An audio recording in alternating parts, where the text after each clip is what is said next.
30 نومبر ہے۔ پیر و مرشد حضرت ابو انیس قصر العزیز کا آخری یوم ہجرت ماشاءاللہ ہم سب کے لیے اور اس مقام کے لیے خیر و برکت کا موجب، جہاں آپ نے اپنی زندگی کی 41ویں یعنی آخری ہجرت فرمائی اور اس گمنام مقام کو اپنی دنیا و آخرت کے لیے پسند فرما کر معروف زمانہ کر دیا ماشاءاللہ۔ اسی مقام کو میرے آقا الابتداء صلی اللہ علیہ وسلم نے شرف میزبانی بخشا اور اس کی تقدیس پہ مہر لگا دی ماشاءاللہ۔ اس مقام پہ آخری ہجرت کے متعلقہ مقالات حکمت پیش ہیں، سماعت فرمائیے۔ ان مقالات حکمت کی ترتیب و ترتیب مجد نساء صاحبزادی علی صلی اللہ بنت ابو علیس محمد برکت علی قصر العزیز نے فرمائی۔ بسم اللہ الرحمن الرحیم۔ آخری یوم ہجرت۔ ہجرت اللہ کی راہ میں چلنے کا پیش خیمہ اور اس کا اجر اللہ ہی کے ذمے۔ میں نے 41 بار اللہ کی راہ میں صرف اللہ کی راہ میں ہجرت کی۔ 1367 سے لگاتار جاری ہے۔ ساری عمر مہاجر اللہ بن کر گزاری اور اللہ ہی بہتر جانتے ہیں کیسے کیسے حال میں گزری۔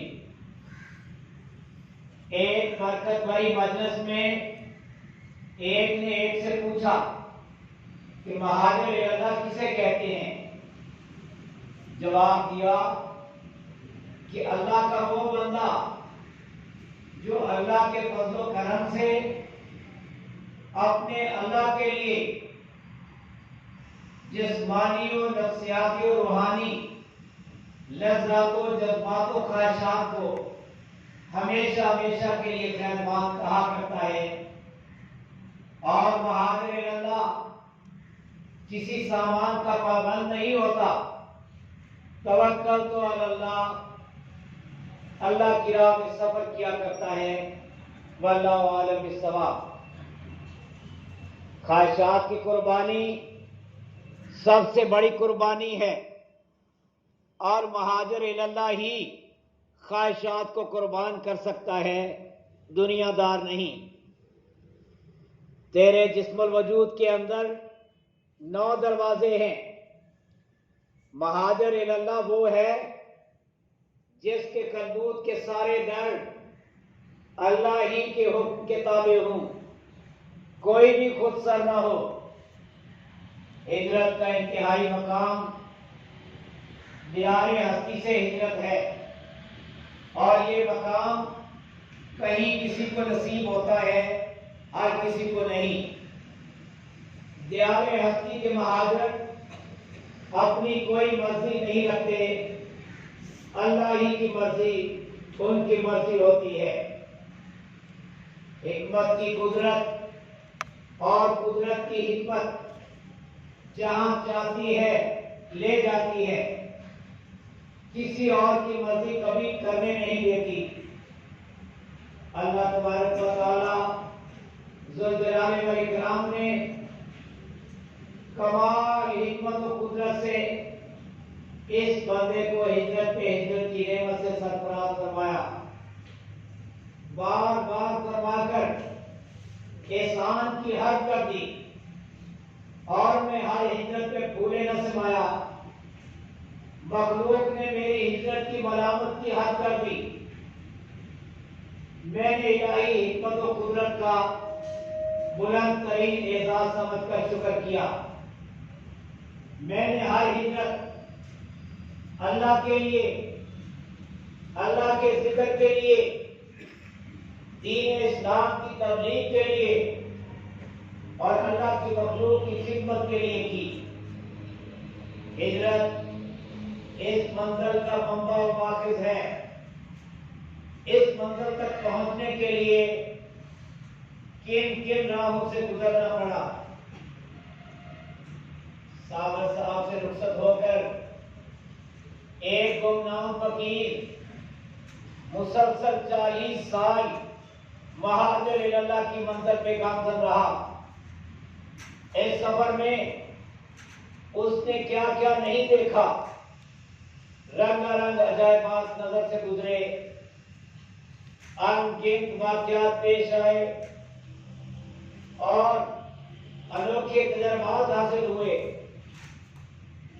تحقیر آمیز کلمات سنے، تذہیب برداشت کی، جیتیاں سہی، ٹھوکریں کھائیں، در در کی خاک چھانی، خاک پیری کی حد ہو گئی اور توہین کی بھی. اس کی بے داغ معصومیت کو تہمت کا نشانہ بنا کر رسوا کرنے میں کوئی کسر نہ چھوڑی. اس کی ناکردہ گناہی پہ اس کا تمسخر اڑانے کا کوئی موقع جانے نہ دیا. اس کی توہین ان کا دلچسپ مشغلہ تھا اور تذلیل دل پسند شعار.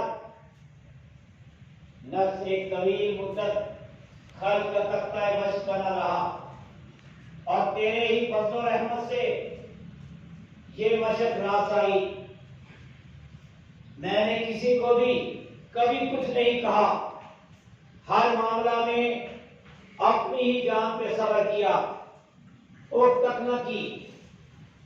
اور بس پھر علامہ یقولون واجرہم حضرت جلیلہ کا عملی دستار بنے.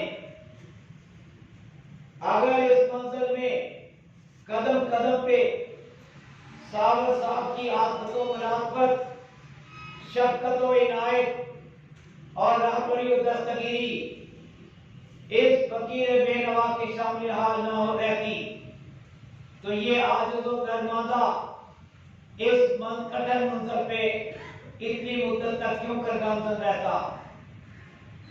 تیری قدرت کی حکمت نے ہم خاک نشینوں کو سال ہر سال لگاتار بے خانماں خانہ بدوشی سے سرفراز کروا کر عنایت کی حد کر دی. پھر گرا کر ساری کائنات کو دیکھ کر جہاں آنا تھا آ گیا. میں نے کوئی بھی کام اپنی طرف سے نہیں کیا، قدرت ہی کے تحت میں عمل رہا. قدرت کی جس حکمت نے مجھے اس دارالاحسان سے رخصت فرمایا اس کا شکریہ. ہجرت کے بعد عنایت کی حد کر دی. پنجاب خزان ہاؤس میں ایسی ایسی برکات کا نزول ہوا جو کسی اور طرح ممکن نہ ہوتا. اس وادی کے تصرفات و برکات کسی کے بھی گمان میں آ سکتے ہیں نہ سوا. نئے رکبران کے جن خزانوں نے میرا استقبال کیا، میرا بھی حق ہے کہ انہیں ہم وقت ذکر و تبلیغ سے معمور رکھوں. جنگل کی کانٹے دار جھاڑیوں نے مجھے خوش آمدید کہا، لپٹ لپٹ کر بولی ہم تیری آمد کی شدت سے منتظر تھی، اب نہ جانا. ارد گرد کے شجرات و سبزیات کی ہمراہی کا شکریہ. یہ مجھ سے اس قدر مانوس ہیں کہ دم بھر کی مبارکت کتاب نہ لاتے ہوئے کملا جاتے ہیں. پتا پتا ذکر الہی میں مصروف ہے، یہاں تک کہ در و دیوار اور کھیتوں میں پڑے ہوئے مٹی کے ڈھیلے بھی ذکر ہی کام کسی اور کام کو کرنے نہیں دیتا، نہ ہی اسے چھوڑ کر کسی اور جگہ جانے دیتا ہے. درختوں تلے یہی جگہ میری زندگی اور آخرت کا بسیرا ہے. جو ہماری طریقت میں المستفید دارُل احسان اور کیمپ دارُل احسان کے نام سے مشہور ہے۔ یہ مقام جو بھی کچھ کہلائے کھتان ہے، اور کھتان کے اندر کیا کچھ نہیں ہوتا، ہر شے ہوتی ہے، سکون ہوتا ہے، تمکرت، سکون اور تمکرت آدمیت و انسانیت و بشریت کی مخصوص عنایات ہیں اور مخصوص مقامات پہ نازل ہوتی ہے ماشاءاللہ۔ بعض مقام ایسے اہم ہوتے ہیں کہ دیکھنے میں تو کچھ نہیں، پر ارض و سما کے ہر مقام پہ گزر رکھتے ہیں۔ اسی مقام کیمپ دارُل احسان کو بادشاہوں کے بادشاہ اور ان کے محبوب حضور اقدس صلی اللہ علیہ وسلم کی تشریف آوری کا شرف حاصل ہوا۔ اس کا ذکر ہمارے پیر و مرشد حضرت ابو انیس کو سر العزیز ان الفاظ میں فرماتے ہیں: اللہ ہادی ہے، میرے آقا روح فدا صلی اللہ علیہ وسلم مہدی اہلاً و سہلاً، میرے ہادی اور میرے مہدی کا نہری کھدانوں، گھاس پھوس کے ویرانوں، چڑیوں کے آشیانوں، مٹی کے ڈھیلوں، ڈالی، بیری، دودھ اور گلوں نے استقبال کیا۔ مبارکاً مکرماً مشرفاً، تیری آمد پہ اجسام نے کیا کیا شکر ادا نہ کیا، الفاظ ہی نہیں ملتے۔ حق تو یہ ہے کہ حق ادا نہ ہوا، اگر نہ آتے تو کیوں نہ آتے، وہی تو مرجع و ماوا ہے۔ میرے آقا صلی اللہ علیہ وسلم آپ جہاں کہیں جلوہ فروز ہوتے ہیں، دم بھر میں اجڑی ہوئی کائنات بسا دیتے ہیں، پل بھر میں بگڑی کو بنا دیتے ہیں، اور اسی طرح بنجر قدیم کو گل و گلزار اور خزاں رسیدہ کو رشک بہار، کوئی بھی اس فیض گستری سے معروف نہیں رہتا ماشاءاللہ۔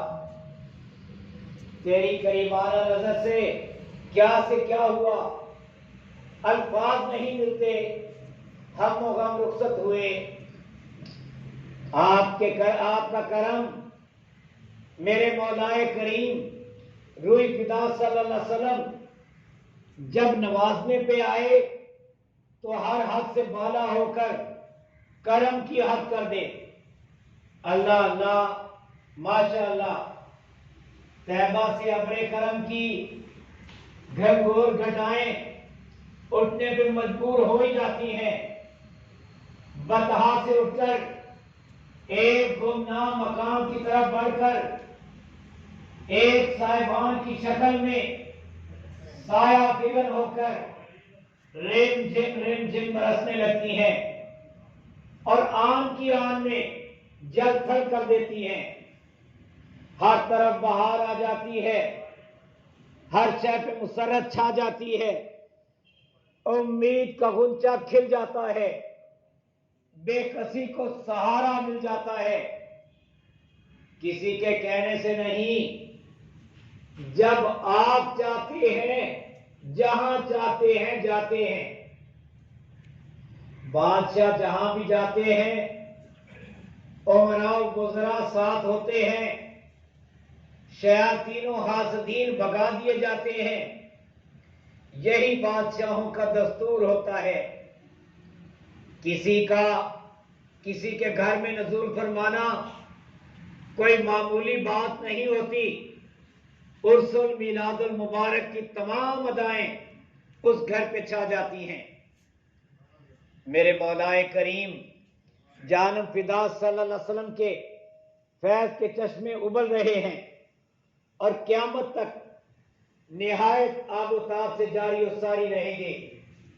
اللہ تبارک و تعالی ہمیں ان سے سیراب و شاداب ہونے کا شرف عنایت فرمائے، آمین۔